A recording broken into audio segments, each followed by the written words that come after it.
Finalmente o Santos tem um jogador diferente, um velho conhecido, o pequeno gigante Jefferson Soteldo.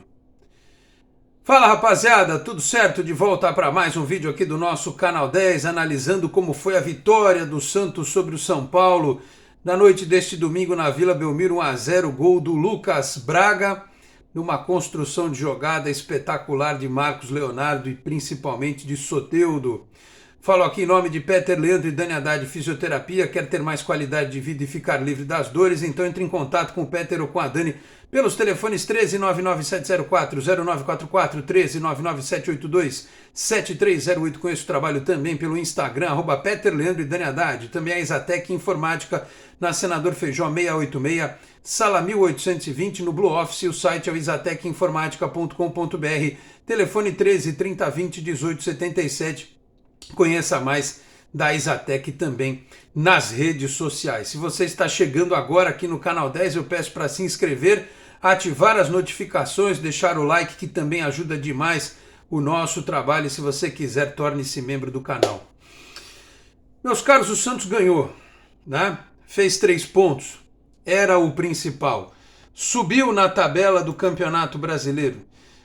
Foi a 8ª posição, vou confirmar aqui exatamente, 8ª posição com 33 pontos, porque teve tropeço de Bragantino, teve tropeço de América, está perto do Atlético Mineiro, que também tropeçou, está com 35, e com 33 pontos abriu aí uma distância novamente para o Z4 do campeonato, que hoje tem o Avaí com 23 pontos, o Avaí joga nesta segunda-feira ainda com o Internacional. De toda forma, o Santos vai sedimentando a sua condição de primeira página da tabela do Campeonato Brasileiro, cada vez mais distante de qualquer preocupação com o rebaixamento.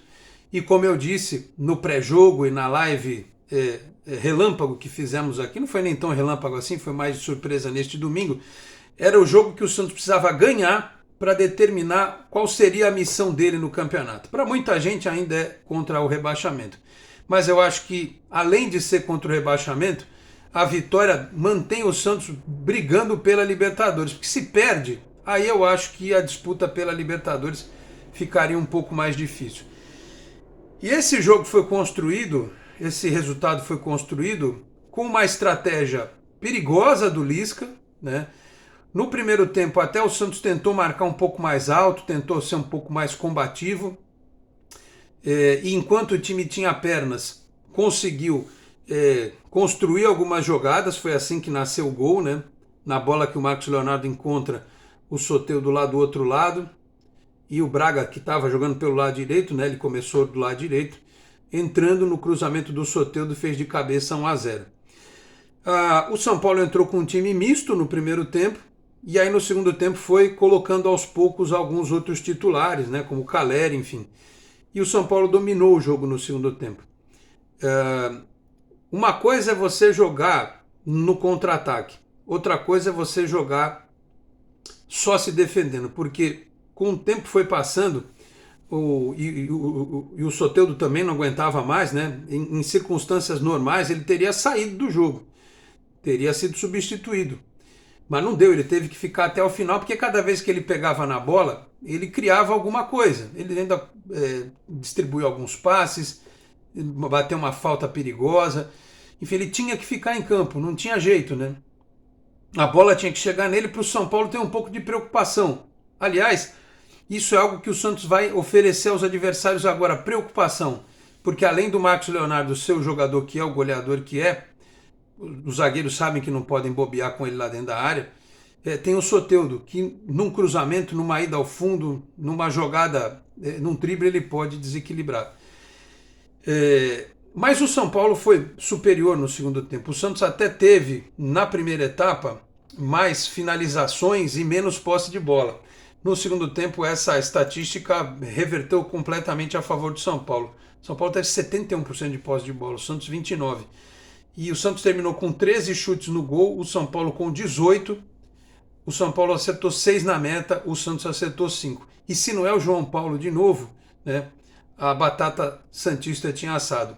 Aliás, é aquilo, né? O Santos tem um centroavante que faz, agora tem um camisa 10 que desequilibra e tem um goleiro que salva quando precisa. Porque o Santos chamou muito o São Paulo para dentro da área, né? Chamou muito o São Paulo para o seu campo e ficou perigoso. Teve muita bola atravessando. Se não é o Bauerman de novo, muito bem. O Maicon teve bem, mas o Bauerman foi melhor. O Santos podia ter tido problema. O Felipe Jonathan foi muito bem na partida, né? Para vocês que gostam de decretar o fim dos jogadores, fulano não presta, nunca mais vai jogar no Santos e tal. Eu vejo muito isso com o Zanocelo, né? Via muito isso com o Kaique. Então a gente fala que o Felipe Jonathan não presta, mas ele jogou bem, né? De novo, mais uma vez, o que há de se fazer, né? Só que assim, com o bloco todo baixo, do jeito que estava, sobrecarregou em demasia os 3 caras do meio de campo. Porque eles tinham quase que fazer um biombo na frente da defesa. Zanocelo, Fernandes e o próprio Carabarral, que entrou ali mais aqui pelo lado esquerdo. Aliás, sobre o Carabarral, ele teve uma estreia discreta, ele não construiu nenhuma grande jogada, mas ele tentou, ajudou na marcação, teve uma outra bola lá que ele dividiu, fechou os espaços que a ele eram destinados. Então vamos esperar mais um pouquinho para ver um jogo mais normal, digamos assim, outra circunstância em que o Santos não jogue só para se defender, se ele vai realmente poder contribuir num primeiro momento com essa construção de jogadas do time do Santos.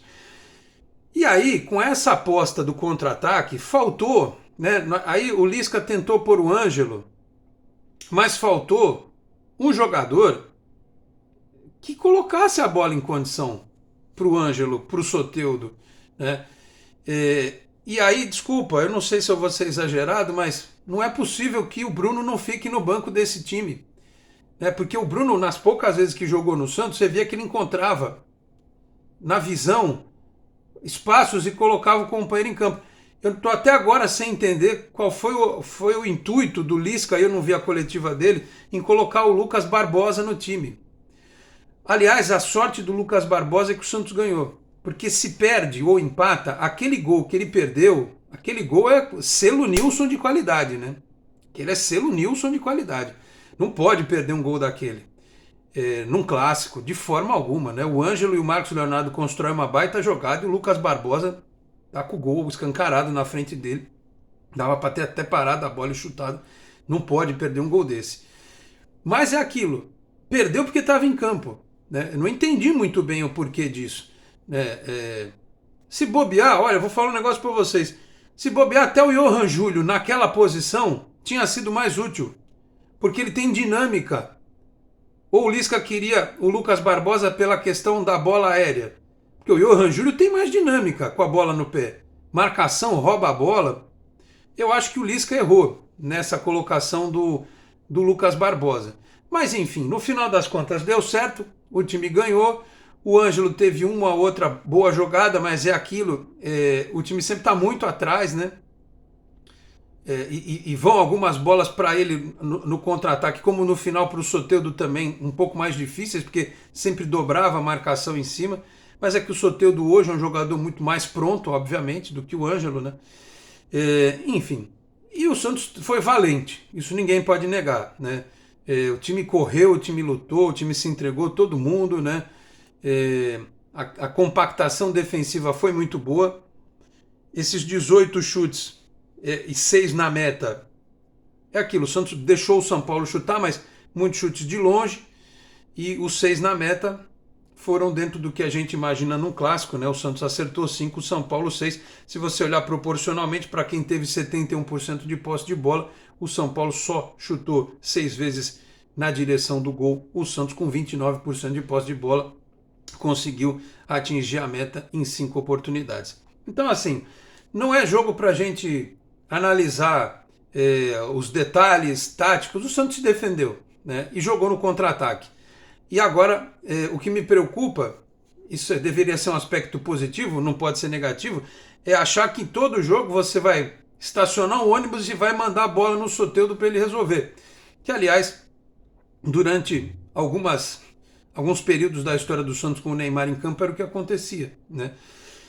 Bola no Neymar para ver se ele resolve. Não dá para ser bola no Soteldo para ver se ele resolve. Claro que havia necessidade da reabilitação, havia necessidade da vitória em casa, de ganhar do Rogério Ceni pela primeira vez, de ganhar nesta temporada do São Paulo, né? Teve alguns lances bastante discutíveis no primeiro tempo, aquele agarrão no Bauer mandando a área, enfim. O pessoal falou que não foi nada. Como ganhou, tudo bem, mas acho que pelo menos para discutir dava. O Santos, que foi prejudicado por arbitragens contra o São Paulo nesta temporada, estava meio entalado, né? Então o São Paulo tem Copa do Brasil, tem Copa Sul-Americana, a gente só tem o Campeonato Brasileiro. Os caras meteram um sufoco na gente aqui no segundo tempo. Aliás, teste para cardíaco, o Lisca, o dia que perder o emprego de treinador, ele pode ser assistente de clínica, clínica cardiológica, né? Ficar medindo lá, fazendo ergométrico no pessoal, porque, pelo amor de Deus, né? Hoje foi um sofrimento o segundo tempo inteiro, principalmente. Mas foi o que eu falei. O que importa foi a vitória, né? O Santos, como eu disse, foi a posição de número 8 na tabela do campeonato, oitava posição na tabela do campeonato. A rodada foi boa para o Santos, né? Bragantino e Ceará empataram, Flamengo e Palmeiras empataram, o Fortaleza ganhou do Corinthians, está crescendo na tabela, está subindo, né, na classificação. Atlético Paranaense e América Mineiro empataram, o Atlético Goianiense e Cuiabá empataram também. Então, foi bom para o Santos, no final das contas, a tabela do campeonato. Aliás, por olhar, só para falar em tabela, além do jogo que falta nesta segunda-feira, Avaí Inter, sequência do Santos na temporada. Vamos lá, domingo que vem, 6 da tarde, contra o Cuiabá, lá na Arena Pantanal. O Marcos Leonardo não joga porque tomou o terceiro cartão amarelo. E aí, provavelmente o Santos vai jogar no contra-ataque. Então é jogo pro Juan ou pro Luan. Ou um ou outro, não é jogo pro Angulo não, hein? É Juan ou Luan. Luan de falso 9 ou Juan na posição dele da copinha, tá? A gente precisa ter um jogador lá com essa característica. Aí na sequência, na 25ª rodada, o Santos tem o Goiás na Vila, aquele jogo que mudou para uma segunda-feira, né? E aí não tem o Ângelo, que vai estar com a seleção sub-20. A princípio está na Vila, segunda, 8 da noite, né? Aí o Santos sai no dia 10 de setembro para enfrentar o Ceará, é um sábado, 4h30 da tarde, lá no Castelão. E depois tem o Palmeiras, o clássico contra o Palmeiras, lá no Parque das Alianças, no dia 18 de setembro. É a sequência do Santos, tem o Atlético Paranaense na Vila, no dia 27 de setembro, é uma terça-feira, 9h30 da noite. Santos Atlético Paranaense na Vila Belmiro. Aí depois tem Inter e segue o campeonato, né? Atlético Mineiro, enfim, aí vamos em frente. Então é isso. Santos 33 pontos, ó, só passando a tabela. Palmeiras 49, Fluminense 41, Flamengo 40, Corinthians 39, Atlético Paranaense 38, Internacional 36, Atlético Mineiro 35, Santos 33. O Palmeiras não dá para dizer que é confronto direto, o Fluminense também não, Flamengo também não. Mas vai ter Corinthians na Vila, né, pelo Campeonato Brasileiro. Tem Atlético Paranaense na Vila pelo Campeonato Brasileiro, tem o Inter fora, tem o Atlético Mineiro na Vila. Então, olhando aqui para quem está à frente da gente, tem muito confronto direto. Então dá para o Santos dar uma bela especulada em posição de classificação para a Libertadores no Brasileirão, tá certo? Então é isso, meus caros. Felizmente, o Santos conseguiu um resultado extremamente positivo, uma vitória, mostrou que o Soteldo vai fazer muita diferença nesse time. E a luta agora é, além de Z4 longe, G6, G8 perto, né? Era como eu disse, foi como eu disse. Precisamos olhar para o campeonato daqui para frente. E como é bom ter um camisa 10. Como é bom ter um camisa 10 como o Soteldo, que é um jogador espetacular, né? Pode não ser um super craque nível europeu, mas aqui para o futebol brasileiro ele faz toda a diferença. Então é isso, meus caros. Então vamos passar uma semana em paz, uma semana tranquilos, acompanhando aí o Sub-17, os meninos no Campeonato Paulista. No Sub-20 a gente falou da vitória sobre o Guarani por 3-0 aí no nosso vídeo anterior. E vamos trazer análises aprofundadas ao longo desta semana sobre o momento do Santos e sobre o trabalho do Lisca com os seus reforços, quando é que o Luan vai ser mais bem aproveitado, quando o Natan vai ter uma oportunidade, como é que o Carabarral vai se desenvolver. Temos assuntos bastante importantes para tratar ao longo desta semana, tá certo? O Santos ganhou o clássico. Isso é o que importa. 3 pontos na conta. Falei aqui também em nome de Cicobi Unimais Metropolitana, sede em Santos, na rua Doutor Carvalho de Mendonça, 87 na Vila Matias. Telefone é o 13-3229-8855. Tem Cicobi também em São Vicente, Guarujá, Praia Grande, Cubatão, Peruíbe, além das agências na Grande São Paulo, na capital paulista, no ABC e importantes municípios de Santa Catarina e do Rio de Janeiro, com a incorporação do Cicobi Santa. Nesta segunda-feira a gente se encontra, né?